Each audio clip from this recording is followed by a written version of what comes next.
Hello, teaching veteran Trey Reely here. Today's topic is something I think will apply to many of you. Any of you that are in any area that has meetings. And I'm going to share with you today things that I hate about meetings. And I don't want to be negative here, but I guess I'm going to be, because this is really kind of a rant. But I think it's something that applies to everybody. If you lead a meeting, this applies to you, because this might be some of the things people are thinking about during your meeting. And I can tell you, I've run a lot of meetings, and there's traps that you can fall into. When I have to be in a meeting that somebody else is leading, often I'm very unhappy with how things are going, because I just don't think maybe what we're doing is all that important. But then it's kind of amazing when I am in charge and I have a meeting, all of a sudden it's like, I feel like every word I have to say is so important that we need to meet all the time. But then I come to my senses and I realize that's not true. And we've got to be careful if you're leading meetings, to not fall into some of the traps that we're going to talk about today. To make sure that you're being very considerate of other people's time. The first type of meeting that I hate is the regularly scheduled meeting. Now, do you have some meetings that are important? Yes. You often have things that absolutely need to be covered, and they need to be covered in person.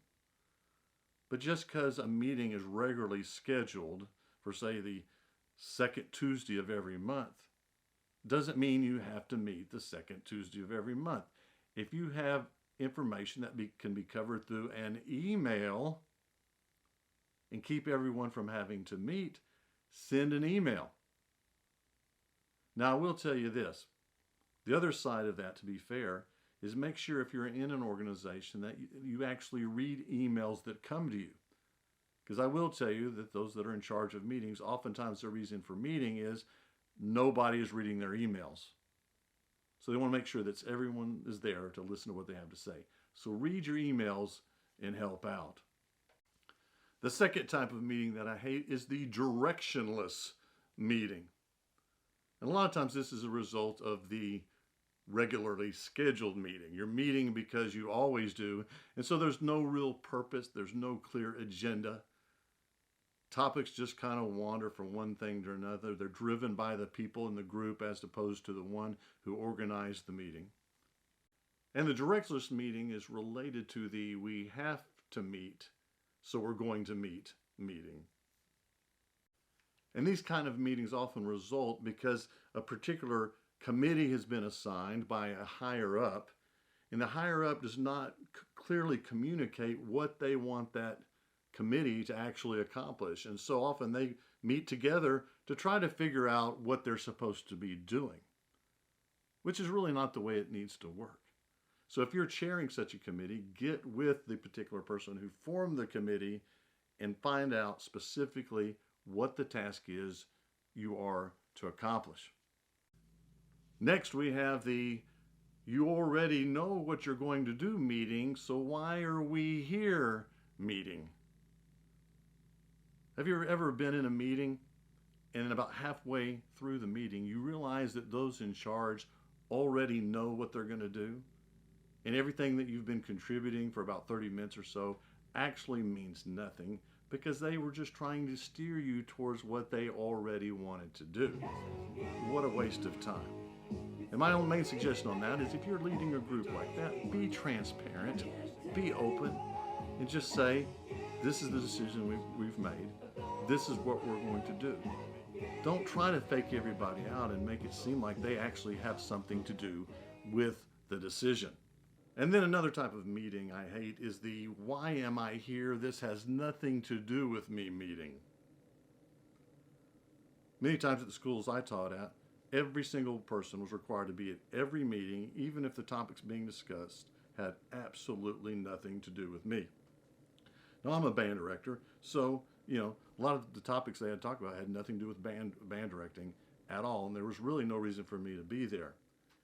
And I didn't want to not be there just because I don't like meetings. It's that I always had to give up something to go to that meeting in terms of teaching lessons, moving rehearsals, inconveniencing a lot of kids and make them wait 45 minutes for me to get out of a meeting before we could start rehearsal.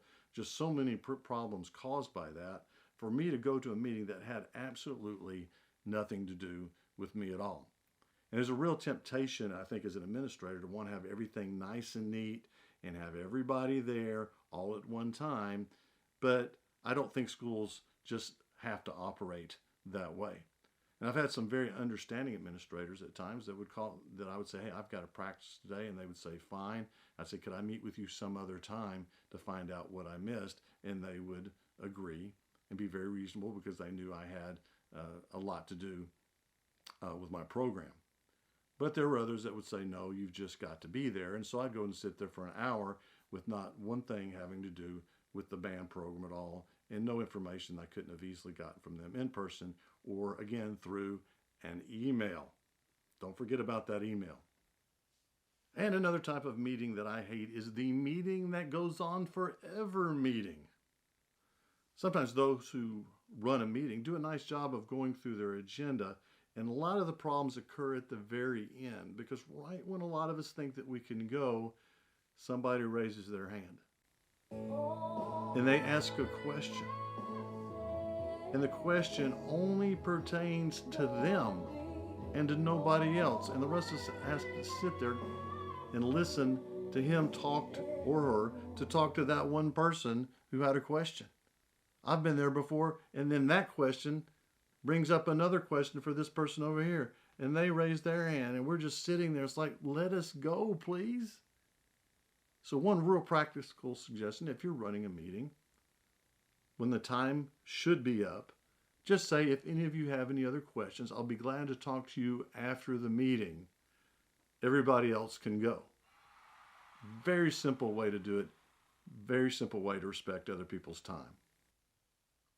And another practical suggestion for you, if you want to have very efficient meetings, is have everybody stand in a circle. Put a 15-minute time limit on the meeting. Do everything you want to do in that 15 minutes. And people are going to be very reluctant to have the meeting over 15 minutes because they're standing and they don't want to stand any longer. I got this idea from a YouTube video, and I've included the link below. Might be a great thing for you to try. And the final type of meeting that I hate, thank you for being patient as I go on this rant, is the run out the clock meeting. And these occur a lot in required meetings that we might have.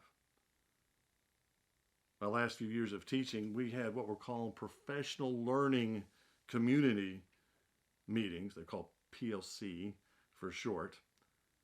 And you might have had to do these yourself. I know they're done a lot of different ways at a lot of different schools, but when I was there, we were required to have 40 minutes of a professional learning community meeting every week. Whether you needed to meet or not, 40 minutes during your prep time. And this was very, very frustrating, particularly during marching season when I had a million things to do. My PLC meeting was on a Friday, which you can imagine with football games going on. We had pep rallies. I'd do last minute things for games that night, particularly if we had an away game. But yet I had to give up 40 minutes out of my prep time to go to a PLC meeting, whether we needed to or not. And the people that were heading this meeting were some of our administrators, because the year before they found out that if they weren't there, not a lot got done, or they didn't meet at all, which to me says something about how much we really felt like we needed PLC meetings. And I am not lying. They would literally use every single minute of that time. Not once did we even get out 1 minute early.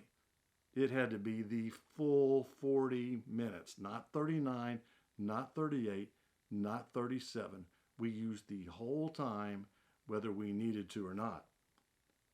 In fact, one time I went in, and I got to admit, maybe I've shown a little bit of attitude here, but I actually literally took in my checklist of things I needed to do just on that Friday to get ready for the game that night.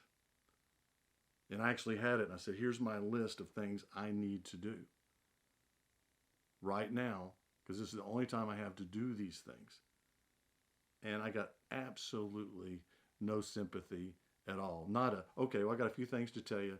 It'll take about 5 minutes and then you can go, which would have been reasonable. I would have been glad to hear what they had to say, but we had to take the whole 40 minutes.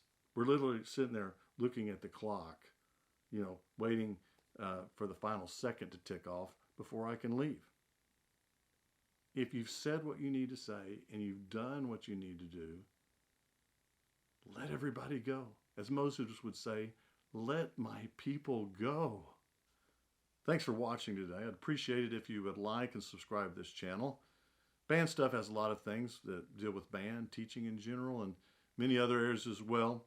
Love to have you subscribe and just check out my videos from time to time to see if there's something that applies to you. I've got to go. I've got to go to a meeting.